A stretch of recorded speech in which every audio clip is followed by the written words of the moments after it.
ہے آر نار سے بہتر ہے. اپنے جملوں کو واپس لینے میں آر ہوتی ہے، ہمیں آر نہیں. یہاں آر کوئی دلائے گا، لیکن یہ آر نار سے بہتر ہوگی. یہاں رجوع کرنے میں، توبہ کرنے میں، پلٹ جانے میں بہتری ہے. اگر اڑ گئے تو وہاں نار ہے. یہاں زیادہ سے زیادہ آر ہے، اگر واپس لے لیا جملے تو آر ہے، وہاں تو نار ہے. تو اس لیے آر نار سے بہتر ہے. یہ جملہ امام حسن نے فرمایا تھا. تو توجہ کرنا، غور کرنا، دھیان. حضور جہاں رحمت ہے سراپا، تو حضور غیرت بھی ہے سراپا. ان سے بڑا غیور کائنات میں، اللہ کی کائنات میں کوئی نہیں. نمبر ایک. نمبر دو، رحمت سب کے لیے، غیرت صرف اپنوں کے لیے. اس کو ایک مثال کے ذریعے سمجھیں. دو بچے لڑ رہے تھے، آپس میں ایک دوسرے کو گالی دے رہے تھے. آپس میں ایک دوسرے کو گالی دے رہے تھے. ایک بچہ پڑوسی کا تھا جس سے آپ کا کوئی رشتہ نہ تھا، ایک بچہ آپ کا خود کا تھا. اگر آپ واقعی شریف ہیں، دونوں بچے گالی دے رہے ہیں، تماچا کس کو ماریں گے؟ پڑوسی کے بچے کو یا خود کے بچے کو؟ اپنے بچے کو، کیونکہ یہ اپنا ہے. اپنوں کے لیے ہی غیرت ہوتی ہے. دوسری مثال، بھونڈی ہے، معاف کر دینا. دو لڑکیاں ہیں، ایک لڑکی جس سے کوئی آپ کا رشتہ نہیں ہے، وہ پارک میں کسی لڑکے کے ساتھ دیکھی گئی. اور ایک لڑکی وہ ہے جس سے آپ کا بڑا قریبی رشتہ ہے، وہ بھی کسی لڑکے کے ساتھ دیکھی گئی. آپ کان کس کا پکڑو گے؟ سزا کس کو دو گے؟ اگر آپ واقعی شریف ہیں تو بولو، آپ جس لڑکی سے، آپ کا جس بیٹی سے آپ کا رشتہ ہے، اسی کو آپ مارو گے، اسی کو سزا دو گے، اسی کو تنبیہ کرو گے. مطلب کیا؟ جب آپ امتی ہو کر غیرت اپنوں کے لیے اتنی رکھتے ہیں، تو وہ نبی ہو کر اپنی امت کے لیے کتنی غیرت رکھتے ہیں، اس کو تھوڑا توجہ سے سن لے. میں نے کہا نا کہ کہیں حضور نے منہ تو نہیں پھیر لیا ہم سے، جو ہم در در کے بھکاری بنے ہیں، جو ہم مجرم بنے ہیں، جو ہم پاپی بنے ہیں. اللہ اکبر. اور وہ کتنے نازک مزاج کے، اللہ اکبر، وہاں مزاج میں کتنی نزاکت ہے اپنوں کے لیے. تھوڑا توجہ کر لیں. ایک مرتبہ کا واقعہ ہے. حضور علیہ السلام کی تمام ازواج میں سب سے چہیتی بیوی اما خدیجۃ الکبریٰ کے وصال کے بعد اگر سب سے کوئی چہیتی بیوی تھی تو ام المومنین سیدہ طیبہ طاہرہ اما جان عائشہ صدیقہ تھی، جن کے بستر پہ قرآن نازل ہوتا ہے. بلکہ ام المومنین خود فرماتی ہیں، میں حضور سے ناراض ہو کر کے بیٹھ جاتی تھی، گھر میں بات نہیں کرتی تھی، اور حضور مجھے خود منانے آیا کرتے تھے. بلکہ حضور اتنا پیار کرتے تھے ان سے، جب حضور ان کو مناتے اور وہ نہ مانتی تو اما جان عائشہ پاک فرماتی ہیں کہ حضور میرے کانوں کی لو پکڑ کر کہتے، اے ننی منی عائشہ اب تو خوش ہو جا. تو اس وقت میں ہنس دیتی.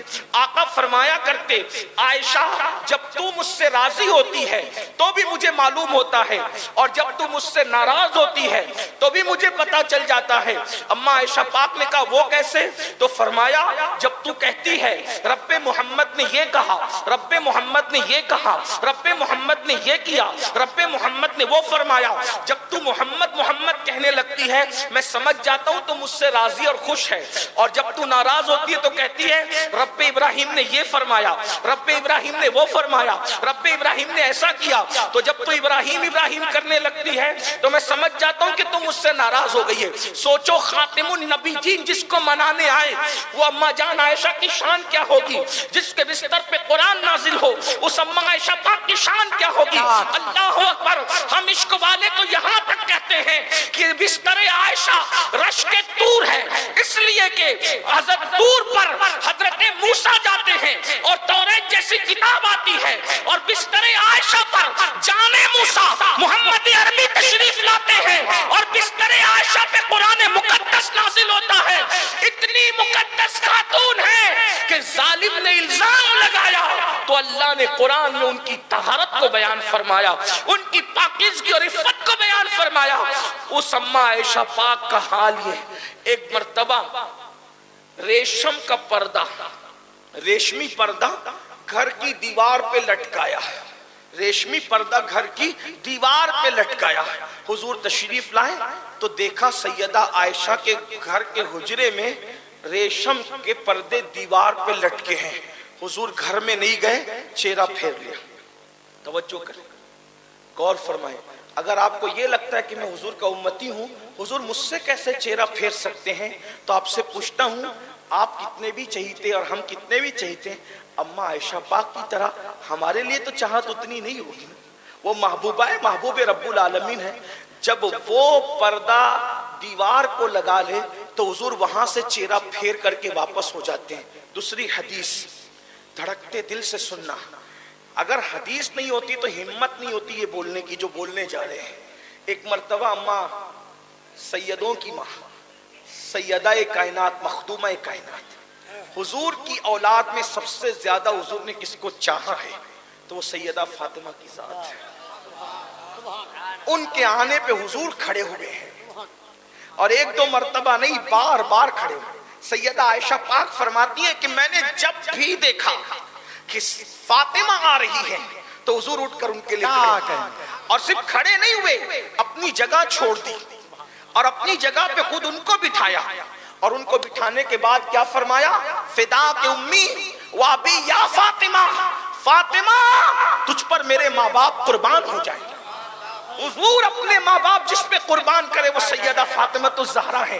اور فرمایا میں نے اپنی بیٹی کا نام، بخاری شریف کی حدیث ہے، میں نے اپنی بیٹی کا نام فاطمہ اس لیے رکھا کہ فاطمہ پر بھی جہنم حرام ہے، اور جو فاطمہ سے محبت کرے اس پر بھی جہنم حرام ہے. نعرہ تکبیر، نعرہ رسالت.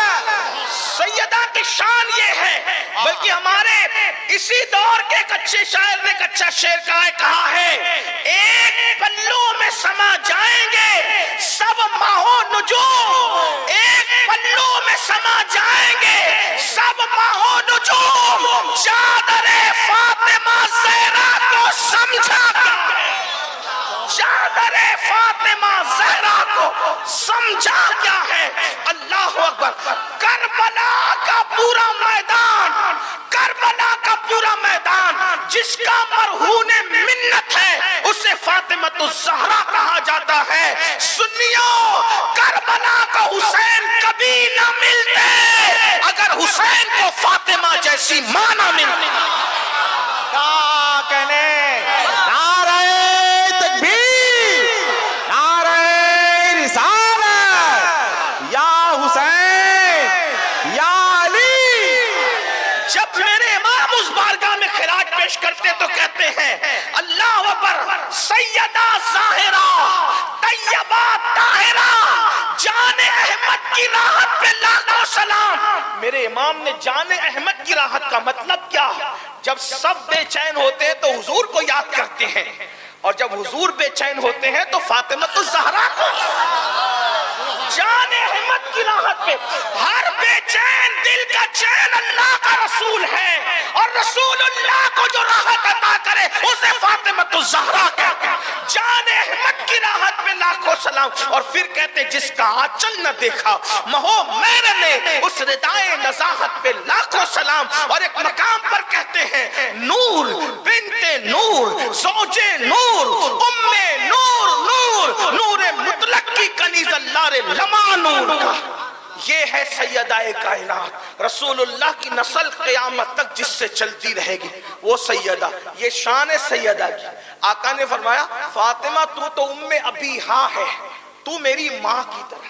یعنی اشارہ دے دیا میری ماں کو کسی نے دیکھا نہیں، سیدہ آمنہ کو، لیکن کردار آمنہ دیکھنا ہے تو کردار فاطمہ الزہرا. یہ شان ہے سید. لیکن اب سنو غیرت مصطفیٰ، غیرت مصطفیٰ. پھر کہہ رہا ہوں حدیث میں نہ آتا تو ہمت نہیں تھی. ایک دن سیدہ پاک نے سونے کے کنگن پہنے. حضور کی غیرت، بس بات پوری ہوتی ہے. حضور کی غیرت، سیدہ نے سونے کے کنگن پہنے. سونا عورت کے لیے حلال ہے، جائز، صحیح ہے. عورت اگر سر کے بال سے لے کے پیر کے ناخن تک سونے میں لگ جائے منع ہے؟ بالکل منع نہیں، جائز بالکل. تو سب کی بیٹیوں کے، بچیوں کے، بیویوں کے لیے سونا حلال ہے، حضور کے گھر والوں کے لیے بھی ہے. لیکن پہن لیا سیدہ نے سونے کا کنگن. اللہ کے رسول ملنے کے لیے آئے، سیدہ کے ہاتھ میں سونے کا کنگن دیکھا، منہ پھیر گئے اور منہ پھیر کر چلے گئے. تو توجہ کرنا سنیو، مائیں اور بہنیں تو آپ کی میں، کس کے گھر سے منہ پھیر کے جا رہے ہیں؟ کس کے گھر سے؟ بدعتم منی فرمایا، میرے جگر کا ٹکڑا، یہ کسی کے لیے نہیں فرمایا، کائنات میں کسی کے لیے نہیں کہا میرے جگر کا ٹکڑا، ایک ہی ذات ہے جسے سیدہ فاطمہ کہتے ہیں۔ حضور نظر پھیر کر، چہرہ پھیر کر جا رہے، حرام کام، سیدہ حرام کام تو نہیں کر سکتی، حرام کام تو نہیں کر سکتی نا، بدعائے مصطفیٰ ہے، معصوم نہیں ہے لیکن محفوظ ضرور ہے نا، مگر حضور نے کیا کیا؟ چہرہ پھیر لیا، سیدہ رو پڑی، بابا چہرہ پھیر کے کیوں واپس چلے گئے؟ مزاج جانتی تھی، اچھا یہ سونے کے کنگن حرام نہیں تھے، ناجائز نہیں تھے، مکروہ بھی نہیں تھے، بدعائے مصطفیٰ کے شایان شان نہ تھے۔ ایک چیز حرام ناجائز الگ ہوتی ہے، لیکن ایک چیز کیا ہوتی ہے؟ شایان شان نہ ہونا۔ سیدہ چونکہ رسول اللہ کی شہزادی ہے، حضور علیہ الصلوۃ والتسلیم نے راز کی بات جاتے جاتے دنیا سے انہی کو کہا تھا کہ مجھ سے پہلے آ کر کے تمہیں ملاقات کرو گی، اس شہزادی جس کے لیے کھڑے ہوتے تھے، آج انہوں نے سونے کے کنگن پہنا ہے، شایان شان نہیں تھے، بس چہرہ پھیر لیا اور چہرہ پھیر کر کے حضور واپس ہو گئے۔ سیدہ نے فوراً سونے کے کنگن، جس سے میرے بابا ناراض ہو جائیں، سونے کے کنگن اتار کر حضرت بلال کو دیا، جاؤ بیچ کر کے اس کو مدینے کے غریبوں میں بانٹ دو۔ تھوڑی دیر کے بعد حضور پھر تشریف لائے تو کنگن نہیں تھے، بابا کیوں آپ واپس چلے گئے؟ چہرہ پھیر کے فرمایا، میں یہ چاہتا ہوں کہ میری شہزادی میرے نقش قدم پر ہو۔ نبی کے گھر والوں کو کب زیب دیتا ہے کہ وہ سونا اور چاندی پہنے، اس لیے واپس۔ اب آپ سے پوچھنا چاہتا ہوں، اتنی چہیتی ہستیوں سے حرام کام نہیں ہوا، ناجائز کام نہیں ہوا، خطا نہیں ہوئی، گناہ نہیں ہوا، صرف شایان شان کام نہ تھا تو حضور نے ان سے چہرہ پھیر لیا۔ جب اتنے چہیتوں سے اتنی نزاکت ہے مزاج میں کہ ایک کام شایان شان نہیں ہوتا تو حضور رخ پھیر لیتے ہیں، تو بتاؤ مسلمانوں آج اپنی راتیں کیسی گزرتی ہے؟ جو فجر کی نماز میں سوتا پڑا رہتا ہو، جو جوا کھیلتا ہو، جو شراب پیتا ہو، جو عورتوں کے ساتھ ناجائز تعلقات قائم کرتا ہو، پھر حضور اس کو پیار سے کیسے دیکھتے ہوں گے؟ کیا اس سے بھی چہرہ نہ پھیر لیتے ہوں گے؟